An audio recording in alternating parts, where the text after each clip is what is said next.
Hello everyone and welcome to a new video of Firepower Threat Defense series. In this video, we are going to look at multi-tenancy option on FMC. Okay, so multi-tenancy option on FMC comes in the form of domains. Okay, a domain on an FMC is like an add-on on FortiManager, Manager, device groups and templates on Panorama, and also a specific domain server on checkpoints MDS infrastructure. Okay, so in order to create uh, domains on FMC, click on this gear-shaped icon known as system and then go to domains. Okay, FMC supports three-level hierarchy of domains. Devices should always belong to leaf domain. Okay. And this global domain, which is by default present and cannot be deleted, is always the root domain. Okay. And you can create most of 100 domains. Okay. In order to add a domain, you need to click here, add domain. Let's create a domain. I'll say all the devices of customer one will go to this domain. Okay. So I'll say customer one. What is the parent domain for it? The global domain. I can put a description for this specific domain. And then if there are any devices, I'll select the device and move it to add to domain.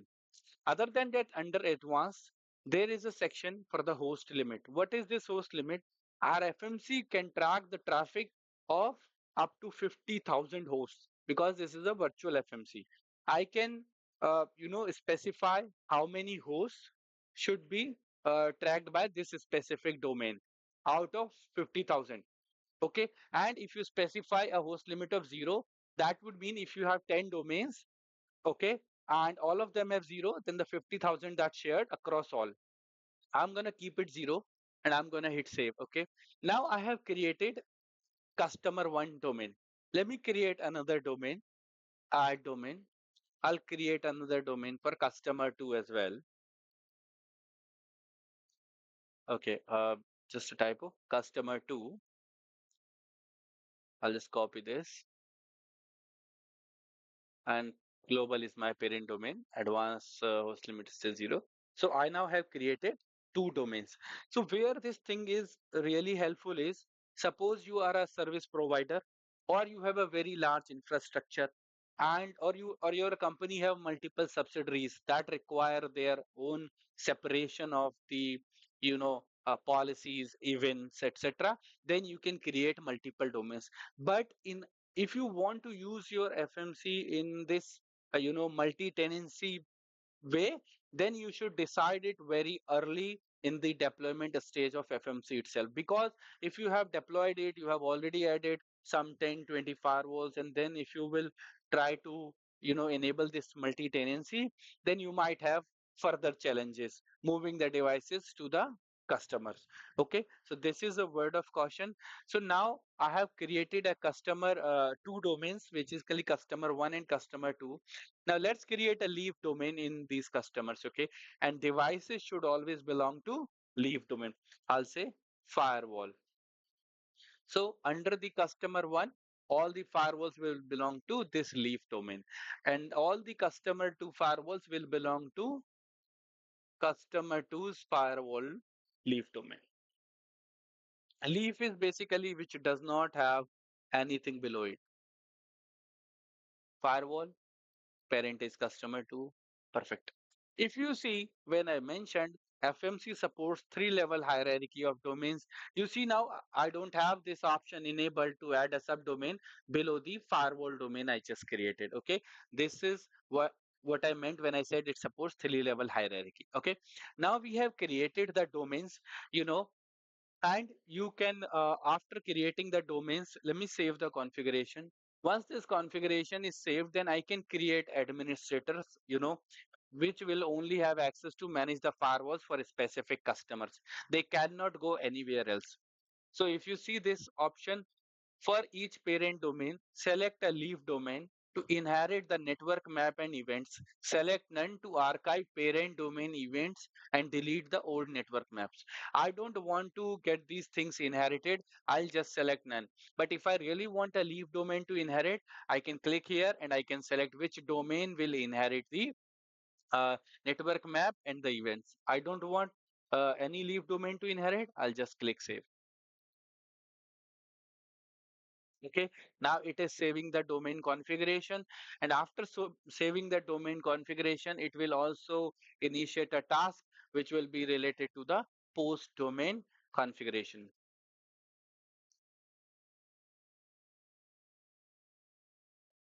Okay, it's taking some time to save.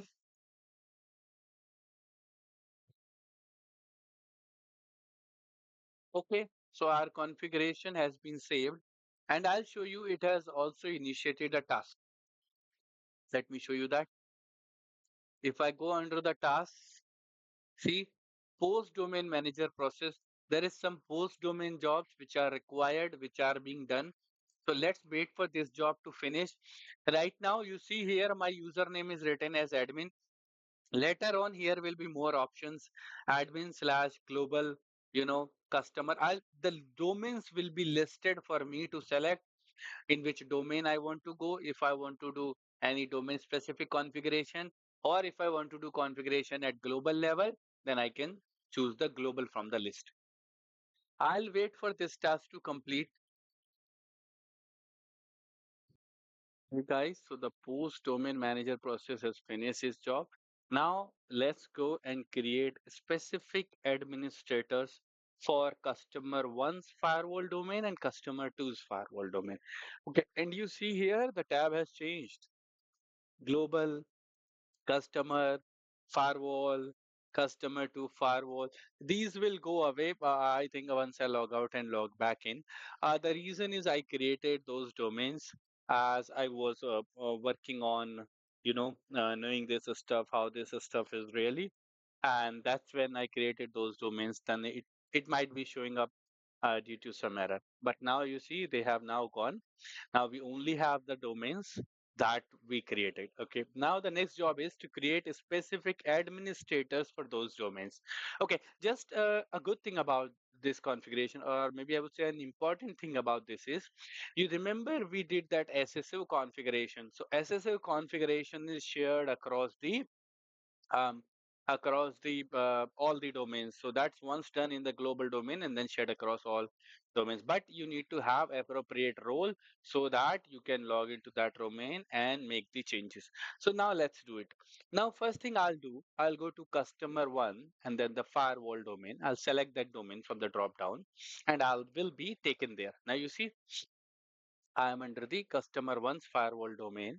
I'll go here. You see the options are again limited. I'll click on, not sorry, I didn't wanted to click on domains. I wanted to click on users. And then first I will create a role here. Okay, first I need to create a role. I'll create an administrator. So these are, you see these roles, these all are global roles which are being shown here.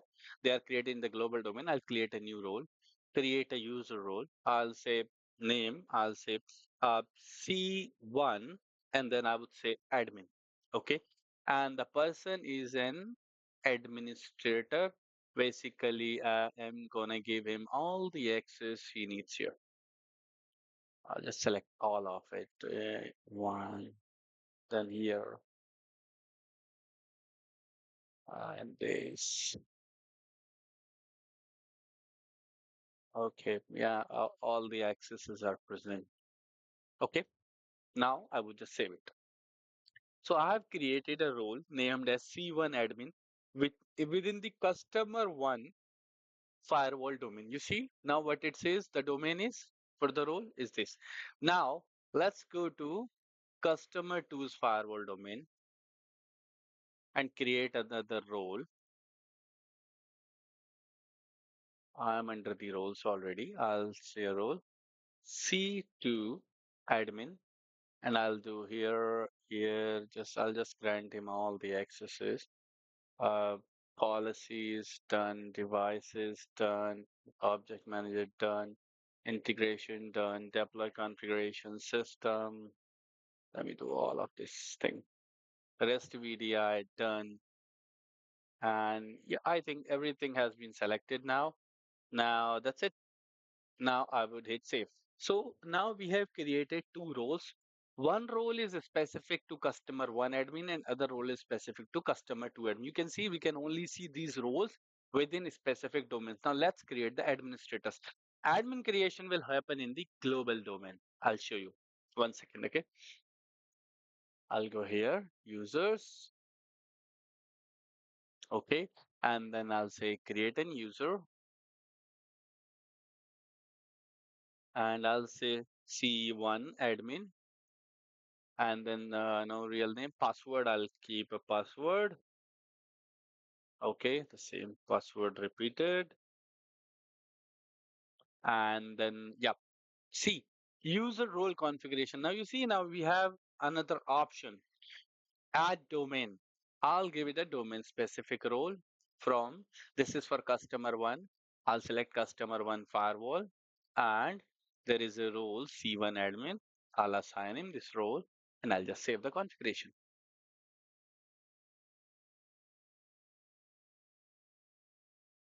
Okay. And so similarly, I'm gonna create one user for customer to admin and come back to you in a second. Okay. So now I now have created two admins. You can see this is for C1 customer, sorry, customer one. This is for customer two, C1 admin and C2 admin. Now let's log in via them. Okay. Admin has access anywhere, everywhere. I mean to see because it's a global admin. I'll just log in using C1 admin.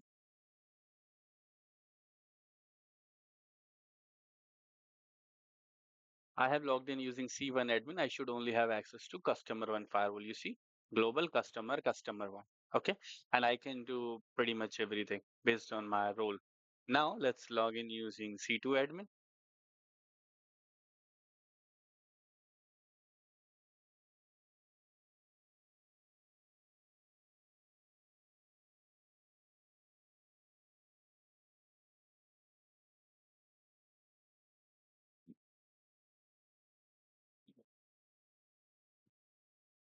Okay. You see, now I have access to global customer two, the customer two firewall.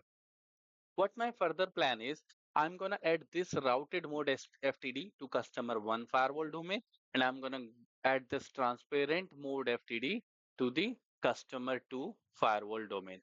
I mean to say here, and that is a job I'm going to do later on.